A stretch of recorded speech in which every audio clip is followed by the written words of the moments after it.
بسم اللہ الرحمن الرحیم۔ السلام علیکم۔ امید کرتی ہوں تمام لوگ خیر و عافیت سے ہوں گے۔ اللہ تعالیٰ آپ سب کو خیر و عافیت سے رکھے۔ اللہ تعالیٰ آپ سب کو اپنی حفظ و امان میں رکھے اور سب کے لیے آسانیاں کرے، آمین۔ الحمدللہ گزشتہ ٹاپکس کے اوپر ہم لوگ بہت اچھے طریقے سے بات کر چکے ہیں، اور انشاءاللہ ہم لوگ نئے سے نئے ٹاپکس آپ کے لیے لے کر آؤں گی، اور نئے سے نئی چیزیں ہم سیکھیں گے بھی۔ آج کا جو ہمارا موضوع ہے وہ بہت ہی زیادہ خوبصورت ہے، اور وہ میں نے قرآن سے لیا ہے۔ اچھا، ایک چیز میں آپ کو بتانا چاہتی ہوں۔ آج سے کچھ عرصہ پہلے مجھے قرآن سے واقفیت حاصل ہوئی، مجھے قرآن کے بارے میں پتہ چلنا شروع ہوا کہ قرآن کیا چیز ہے، قرآن کیسی کتاب ہے۔ اس سے پہلے مجھے کچھ بھی نہیں پتہ تھا کہ قرآن کے اندر اللہ تعالیٰ ہمیں کیا حکم دے رہے ہیں، اللہ تعالیٰ قرآن کے ذریعے سے ہمیں کیسا دیکھنا چاہتے ہیں، اللہ تعالیٰ کس طرح سے ہمیں گائیڈ کر رہے ہیں، ہماری اخلاقیات، ہمارے معاملات، ہماری عبادات کس طرح سے اللہ تعالیٰ دیکھنا چاہتے ہیں۔ یہ ساری چیزیں اللہ تعالیٰ نے قرآن کے اندر مینشن کی ہیں۔ تو مجھے اس بارے میں آئیڈیا نہیں تھا، لیکن جب میں نے قرآن پڑھنا شروع کیا، جب میں نے اس پہ ریسرچ کرنا شروع کی، جب میں نے اس پہ تفکر کرنا شروع کیا، تدبر کرنا شروع کیا، تو میرے اوپر ایک نئی کائنات کھلی، ایک نئی حقیقت کھلی، جو آج سے پہلے میں نے کبھی محسوس نہیں کی تھی اس حقیقت کو۔ سورۃ الانعام میں نے سب سے پہلے پڑھی، سورہ اعراف پڑھی، اور پھر سورۃ الانفال پڑھی ڈیٹیل میں۔ تو ابھی سورۃ الانعام ہی میں پڑھ رہی تھی کہ اس نے میری زندگی بدل کے رکھ دی۔ مجھے میرے ذہن میں جو خدشے تھے کہ میری زندگی میں جو مسائل ہیں وہ کیسے حل ہوں گے، تو قرآن میں سورۃ الانعام میں اللہ تعالیٰ کہتے ہیں کہ جب تمہیں کوئی مصیبت پہنچتی ہے تو اس کو سوائے اللہ کے اور کوئی دور نہیں کر سکتا، اور جب تمہیں کوئی خوشی پہنچتی ہے، کوئی راحت پہنچتی ہے، ٹھیک ہے، کوئی سکون پہنچتا ہے، تو اللہ ہر چیز پر قادر ہے۔ یہ وہ کتاب ہے جو آپ کے یقین کو پختہ کرتی ہے، ٹھیک ہے۔ اللہ تعالیٰ قرآن میں کہتے ہیں کہ ہم نے قرآن کو پڑھنے کے لیے آسان کر دیا، تو کوئی ہے جو تفکر کرے، تو کوئی ہے اس پہ تدبر کرے، اس کو سیکھے، ٹھیک ہے۔ قرآن ہمارے لیے کتاب زندگی ہے، ہدایت کا سرچشمہ ہے۔ نبی کریم صلی اللہ علیہ وسلم اپنے بعد ہمارے لیے قرآن پاک چھوڑ کر گئے کہ اس کے ذریعے سے ہم نے ہدایت پہ رہنا ہے۔ اگر ہم اس کو چھوڑ دیں گے تو ہم یقیناً گمراہ ہو جائیں گے۔ تو میرے ذہن میں یہ آیا خیال کہ میں نے جو چیز پڑھی، جو میرے خیالات تھے قرآن کے حوالے سے، وہ آج میں آپ سے شیئر کروں گی۔ سب سے پہلے ہم کس سے شروع کریں گے؟ قرآن کا ٹاپک، قرآن کا موضوع اخلاقیات سے۔ جی ہاں، اخلاقیات، کہ قرآن ہمیں کیسی اخلاقیات سکھا رہا ہے۔ وہ اخلاقیات جو ہمارے معاشرے میں بس ایک انڈیویجول کے لیے تھی، یا وہ اخلاقیات جو سارے معاشرے میں رہنے والے لوگوں کے لیے؟ آج ہم اس کے بارے میں بات کریں، اور اس میں سب سے خوبصورت جو صورت ہے وہ سورۃ النور ہے، جس میں اللہ تعالیٰ نے ہمیں ایسی اخلاقیات سکھائی ہیں جو آج سے پہلے کسی کتاب میں موجود نہیں تھی، ٹھیک ہے، اور 1400 سال پہلے اللہ تعالیٰ نے ہمیں یہ چیز سکھا دی تھی، ٹھیک ہے۔ سورۃ النور آیت نمبر 27 سے لے کے 29 تک، میرے سامنے قرآن پاک بھی کھلا ہوا ہے، ٹھیک ہے۔ اور اس میں اللہ تعالیٰ نے ہمیں ایک چیز بتائی، وہ ہے اجازت کا قانون، ٹھیک ہے، کہ اجازت، سلام، ٹھیک ہے، اور پرائیویسی۔ اسلام کے 1400 سال کے نازل ہونے کے بعد اس کتاب میں اللہ تعالیٰ نے ہمیں پرائیویسی کے بارے میں بھی حکم دیا ہے، اپنی بھی اور دوسروں کی بھی۔ آئیے آج ہم اس کو پڑھتے ہیں ڈیٹیل میں۔ سورۃ النور آیت نمبر 27، کیا ہی شاندار آیات ہیں، بہت ہی خوبصورت، ایک سے بڑھ کے ایک آیت کے اندر کائنات چھپی ہوئی ہے۔ اور جب میں یہ آیات پڑھ رہی تھی تو میں یہ سوچ رہی تھی کہ ہم اس کو اپنے گھروں میں نافذ کر لیں تو ہمارے گھروں میں کوئی لڑائی جھگڑا، کوئی فتنہ فساد، کسی بھی قسم کا کوئی جھگڑا نہیں ہوگا، کسی بھی قسم کی کوئی گھٹ پٹ نہیں ہوگی، کسی بھی قسم کا کوئی آپ کہہ سکتے ہیں کہ جو بھی اخلاقی برائی ہیں وہ ختم ہو جائیں گی۔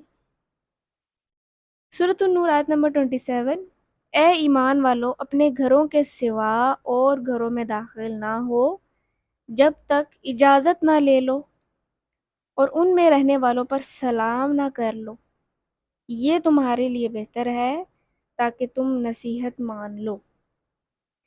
کیا ہی خوبصورت حکمت چھپی ہوئی اس آیت کے اندر کہ اللہ تعالیٰ ہمیں اس آیت میں یہ بتانے کی کوشش کر رہے ہیں، بلکہ یہ بتا رہے ہیں کہ اسلام جو آج سے 1400 سال پہلے ہمارے نبی کو دیا گیا تھا، اس میں تمام انسانوں کی جو نجی زندگی ہے اس کا خیال رکھنے کی تلقین کی گئی ہے۔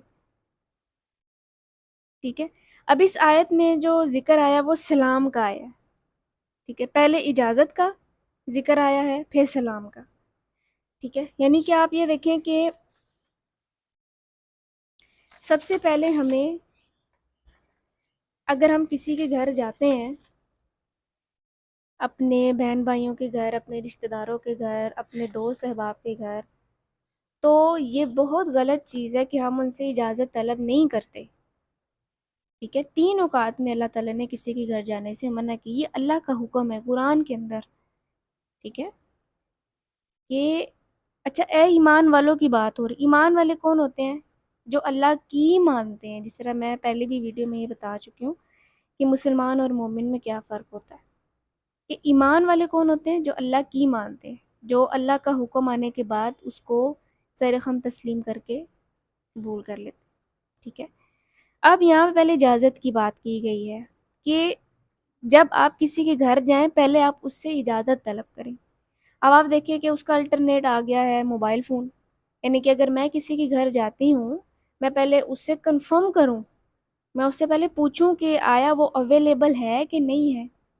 اگر وہ مجھے یہ بات کہہ دے کہ مثال کے طور پہ میں اپنی بہن کے گھر جاؤں اور میری بہن مجھے یہ کہے کہ میں بھی اس وقت اویلیبل تو نہیں ہوں، میں بھی اس وقت بیزی ہوں، تو آپ پھر کسی دن آ جانا، تو میں اسی وقت اس کی معذرت کو قبول کروں اور کہوں ٹھیک ہے انشاءاللہ پھر ہم کبھی ملیں گے۔